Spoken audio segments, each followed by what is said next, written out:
பேராசை மற்றும் பொறாமை ஆகியவை மருத்துவராலும் குணப்படுத்த முடியாத கொடிய நோய்களாகும். ஆனால் ஒருவர் சரியான பாதையில் செயல்பட்டு கடவுளை வழிபடுவது அவரை பொறாமை மற்றும் பேராசையிலிருந்து காப்பாற்றக்கூடும். உலகம் முழுவதும் நோய்களை குணப்படுத்த சொல்லி கடவுளிடம் வேண்டுவதற்காக ஒரு சில பண்டிகைகள் உள்ளன. அப்படிப்பட்ட ஒரு பண்டிகைதான் மயான கொள்ளையாகும். கடவுள் அங்காளம்மன் அல்லது அங்காள பரமேஸ்வரிக்காக இந்த மயான கொள்ளை பண்டிகை கொண்டாடப்படுகிறது. பலருக்கும் தெரியும் தேவி அங்காளம்மன் கடவுள் பார்வதி தான் என்று. இந்த மயான கொள்ளை பண்டிகையானது மகா சிவராத்திரியின் மறுநாளன்று கொண்டாடப்படுகிறது. தமிழ் மாதம் மாசியில் வரும் அமாவாசை அன்று இந்த நாள் கொண்டாடப்படுகிறது. இந்த பண்டிகையை கொண்டாடுவதற்கு ஒரு பெரிய கதை உள்ளது.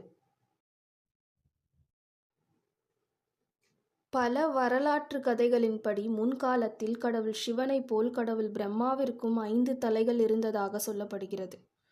ஒரு நாள் கடவுள் சிவபெருமான் கைலாயத்தில் இல்லாத தருணத்தில் கடவுள் பிரம்மன் கடவுள் சிவனை காண்பதற்கு கைலாயத்திற்கு வருகிறார்.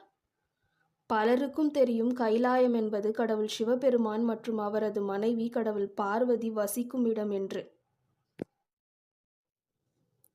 கடவுள் பிரம்மா கைலாயம் நோக்கி வந்து கொண்டிருக்கும் போது அவரின் 5 தலைகளின் நிழலை நீண்ட தூரத்திலிருந்து பார்த்த கடவுள் பார்வதி கடவுள் சிவன் தான் வருகிறார் என்று நினைத்தார்களாம். அப்போது கடவுள் சிவன் வருகிறார் என்று நினைத்ததால் கடவுள் பார்வதி சுவாமி என்று அழைத்தார்களாம். அதன் பிறகுதான் வருவது கடவுள் சிவன் இல்லை என்று கடவுள் பார்வதி புரிந்து கொண்டார்களாம். ஆனால் கடவுள் பிரம்மா கடவுள் பார்வதியின் இந்த அறியாமையை கேலி செய்தாராம். இது கடவுள் பார்வதியை வருத்தமடைய செய்ததாம். கடவுள் சிவன் கைலாயத்திற்கு திரும்பிய பிறகு கடவுள் பார்வதி நடந்ததை அவரிடம் கூறினார். இதை கேட்ட கடவுள் சிவன் கோபமடைந்து கடவுள் பிரம்மாவை மன்னிப்பு கேட்கும்படி சொன்னாராம்.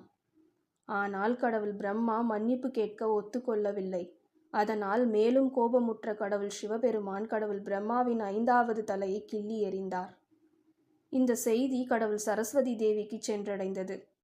கடவுள் பிரம்மாவின் மனைவியான கடவுள் சரஸ்வதி தேவி இந்த செய்தியை கேட்ட பிறகு கோபத்தில் கடவுள் சிவபெருமானுக்கு சாபமளித்தார்.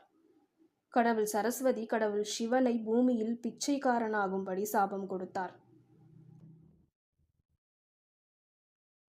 அந்த சாபத்தின்படி கடவுள் சிவன் கையில் மண்டை ஓட்டை பிச்சை பாத்திரமாக வைத்துக்கொண்டு பூமியில் பிச்சைக்காரனாக திரிந்தாராம். கடவுள் சிவன் கிள்ளி எறிந்த கடவுள் பிரம்மாவின் 5வது தலை அவர் கையில் வைத்திருந்த மண்டை ஓட்டில் ஒட்டி கொண்டதாம். இந்த பிரம்மாவின் 5வது தலை பிச்சைக்காரன் உருவத்தில் இருந்த கடவுள் சிவனுக்கு யாராவது உணவு அளிக்கும் போது அதை சாப்பிட்டு விடுமாம். அதனால் கடவுள் சிவனுக்கு உணவு இல்லாமல் போனதாம்.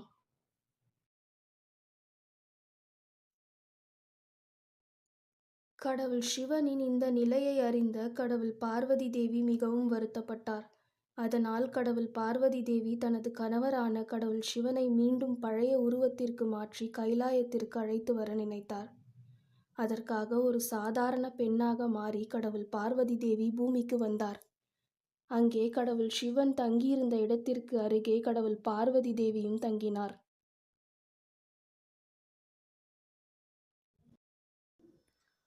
அந்த இடத்தில் தனது கணவர் கடவுள் சிவனை காப்பாற்றுவதற்காக கடவுள் பார்வதி தேவி பூஜைகள் செய்து தவமிருந்து வந்தார் என்று சொல்லப்படுகிறது. கடவுள் மகாவிஷ்ணு கடவுள் பார்வதியின் சகோதரர் என்று பலருக்கும் தெரியும். கடவுள் பார்வதி தேவி தனது கணவரை காப்பாற்றுவதற்காக கடவுள் மகாவிஷ்ணுவிடம் ஆலோசனையை கேட்டார். அந்த ஆலோசனையின்படி பிச்சைக்காரராக இருந்த கடவுள் சிவனுக்கு கொடுப்பதற்காக கடவுள் பார்வதி மிக சுவையான உணவை சமைத்தார். சமைத்த பிறகு கடவுள் பார்வதி தேவி அந்த உணவை கடவுள் சிவனுக்கு கொடுப்பதற்கு எடுத்துச் சென்றார். அங்கே கடவுள் சிவன் வைத்திருந்த மண்டை ஓட்டில் சிறிய அளவு சாப்பாட்டை அளித்தார் கடவுள் பார்வதி தேவி. அப்போது அதில் ஒட்டி கொண்டிருந்த கடவுள் பிரம்மாவின் 5வது தலை அந்த சாப்பாட்டை சாப்பிட்டது. மீதமுள்ள உணவை மண்டை ஓட்டில் போடுவது போல் சென்று அதை வேண்டுமென்றே கடவுள் பார்வதி தேவி கீழே போட்டார். அப்போது அந்த உணவின் சுவையை உணர்ந்த கடவுள் பிரம்மாவின் 5வது தலை மண்டை ஓட்டை விட்டு கீழே இறங்கியது. அந்த நேரத்தில் சட்டென்று தோன்றிய கடவுள் மகாவிஷ்ணு அந்த தலையை பூமியில் புதைத்து அழித்தார் என்று சொல்லப்படுகிறது. அத்துடன் கடவுள் சிவன் சாபத்திலிருந்து விடுபட்டு தனது சுயரூபத்திற்கு வந்தார். இங்கே கடவுள் பார்வதி தேவி கடவுள் அங்காளம்மனாக தோன்றினார். இந்த தெய்வீக கதையை குறிக்கும் விதமாகத்தான் மயான கொள்ளை வருடா வருடம் கொண்டாடப்படுகிறதாம். கடவுள் பார்வதி சுவையான உணவை சமைத்து சூறையிட்டார். அதை நினைவூட்டும் வகையில் பக்தர்கள் சுண்டல் மற்றும் உருண்டை போன்ற உணவுகளை சமைத்து அதை கடவுள் அங்காளம்மனுக்கு படைத்த பிறகு மற்ற பக்தர்களுக்கு தருவார்கள். அந்த கதையில் கடவுள் சிவன் தனது சுய உருவத்தை மறந்து இருந்த நிலையிலிருந்து மீண்டு சுயரூபத்திற்கு வந்தார். அதனால் இந்த நாளன்று சுண்டல் மற்றும் உருண்டை போன்ற உணவுகளை படைத்து கடவுள் அங்காளம்மனை வழிபடுவது தங்களை மற்றும் தங்கள் குடும்பத்தை தீராத நோய்களிலிருந்து காப்பாற்றும் என்று மக்கள் நம்புகின்றனர். பலருக்கும் தெரியும் தமிழ்நாட்டில் உள்ள மேல்மலையனூர் அங்காளம்மன் கோவில் மிகவும் பிரசித்தி பெற்றது என்பது.